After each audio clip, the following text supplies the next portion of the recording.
अभी हमारे बचे हुए थे।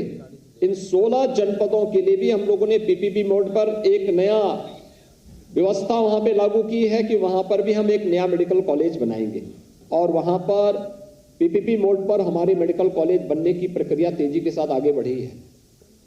हमारा यह मानना है, एनएमसी ने इस बात की सहमति दी है कि अगर विशेषज्ञ चिकित्सक है और वह नया बनने वाला प्रधानमंत्री स्वास्थ्य सुरक्षा योजना के अंतर्गत कोई मेडिकल कॉलेज बनता है, शासन की पॉलिसी का पार्ट है, तो इन्हें फैकल्टी के रूप में भी आप वहां पर नामित कर सकते हैं। और इस दृष्टि से मुझे लगता है कि आप में से बहुत सारे लोग बनने वाले मेडिकल कॉलेजेस में फैकल्टी के रूप में भी बाद में वहां पर उपयोगी साबित हो सकते हैं। न केवल उसमें आपके कैरियर की दृष्टि से वो बहुत महत्वपूर्ण होगा, बल्कि आपको यहां पर विशेषज्ञ चिकित्सक के रूप में नियुक्ति देते समय एक सामान्य एमबीबीएस चिकित्सक की तुलना में एक ग्रेड ऊपर पहले से दिया गया है और धीरे धीरे करके आपके लिए आगे बढ़ने की ढेर सारी संभावनाओं को इसके माध्यम से आगे बढ़ाने में मदद मिलेगी। आज के इस अवसर पर जब आप सबको उत्तर प्रदेश की नई पॉलिसी के तहत विशेषज्ञ चिकित्सकों की तैनाती का कार्यक्रम यहां पर हो रहा है, मैं इस अवसर पर आप सबको हृदय से बधाई देता हूं। चिकित्सा स्वास्थ्य के विभाग में शामिल होने के लिए, जहां पर चिकित्सा स्वास्थ्य मजबूती के साथ प्रदेश के अंदर बेहतर स्वास्थ्य सुविधा प्रत्येक नागरिक को उपलब्ध कराने की अपनी प्रतिबद्धता के लिए कार्य कर रहा है, इस बड़े परिवार के साथ जोड़ने के लिए आए हैं। मैं आपका अभिनंदन करूंगा, आप सबसे उम्मीद करूंगा। आपने देखा होगा कि आपकी प्रायोरिटी को सरकार ने ध्यान में रख करके नियुक्ति की प्रक्रिया हो या फिर तैनाती की प्रक्रिया, उसका पूरा ध्यान दिया है, हर एक स्तर पर उसको सम्मान किया है। आप जा रहे हैं, जिस फील्ड में आप जा रहे हैं, आपका वास्ता पड़ेगा समाज के अंतिम पायदान पर बैठे हुए व्यक्ति से, और मुझे लगता है कि उस व्यक्ति की दुआ आपके लिए बहुत महत्वपूर्ण होगी। अगर आप उसकी दुआ ले पाएंगे तो मुझे लगता है कि आपके कैरियर के लिए बहुत महत्वपूर्ण साबित हो सकता है और आपको करना चाहिए। उन्हें कहीं भी आपके कार्य से निराशा न हो। मैंने इस बात को देखा है, मैं यहां पे भी देख रहा था, जो डॉक्टर आए इसमें तो गोरखपुर के लोग ज्यादा आए हैं चुनाव उसमें चयन होकर के, और उनका चयन ज्यादा हुआ है, वो सभी जनपदों में जा रहे हैं। गोरखपुर से ही जो जने हैं, कुशीनगर में भी उनकी नियुक्ति हुई है, महाराजगंज में भी, सिद्धार्थनगर में भी, संत कबीर नगर में भी, बस्ती में भी, बहराइच में भी।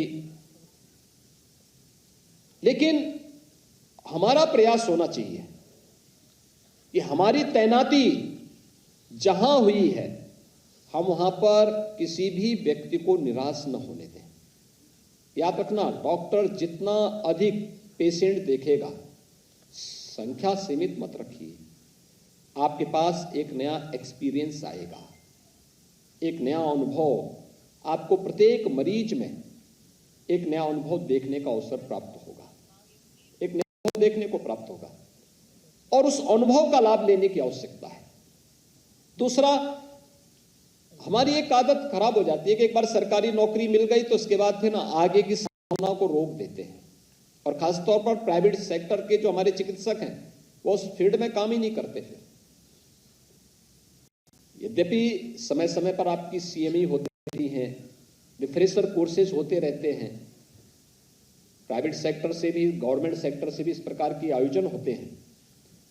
अगर चिकित्सक अपडेट नहीं है तो वह नई चुनौतियों के अनुरूप अपने आप को तैयार नहीं कर पाएगा, आम जन के विश्वास को अपने साथ नहीं जोड़ पाएगा, और अगर विश्वास नहीं जुड़ा है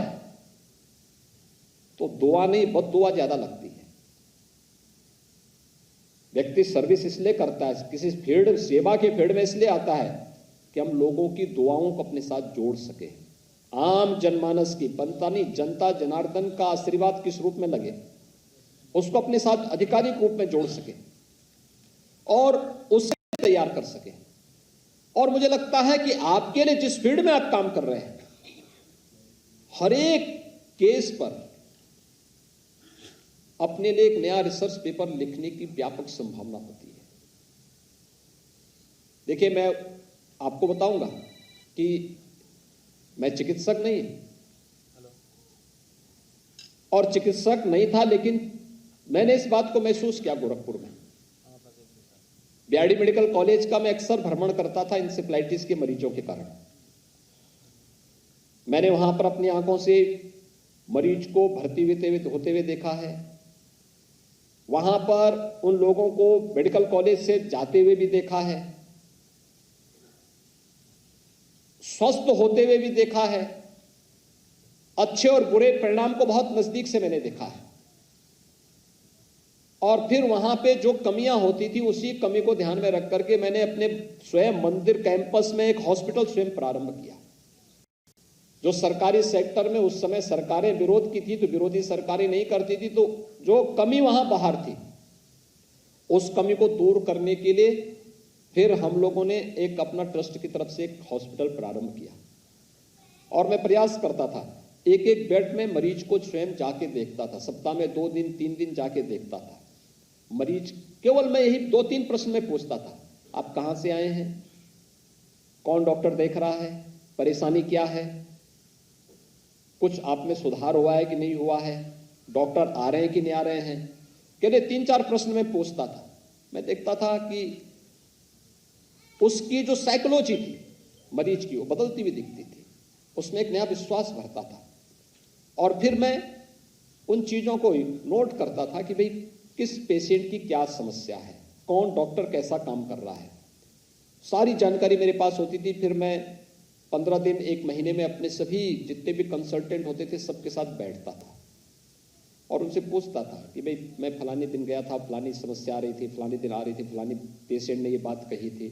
उस दिन चिकित्सालय के सीएमओ या सीएमएस थे, उनको तो मैं बता ही देता था।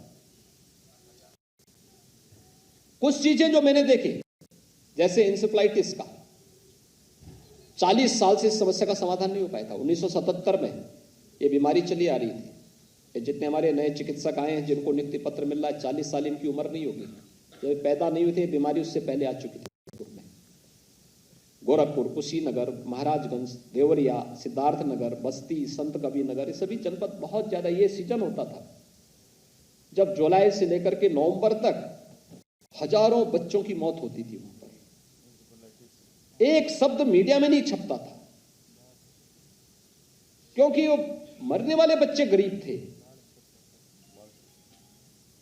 हम लोगों ने प्रारंभ में शासन से व्यवस्था करके दवा की व्यवस्था करवाई, उपचार की व्यवस्था के लिए कुछ व्यवस्था करवाई, सुविधाएं बढ़ाई, फिर वैक्सीनेशन का एक कार्यक्रम वहां प्रारंभ करवाया।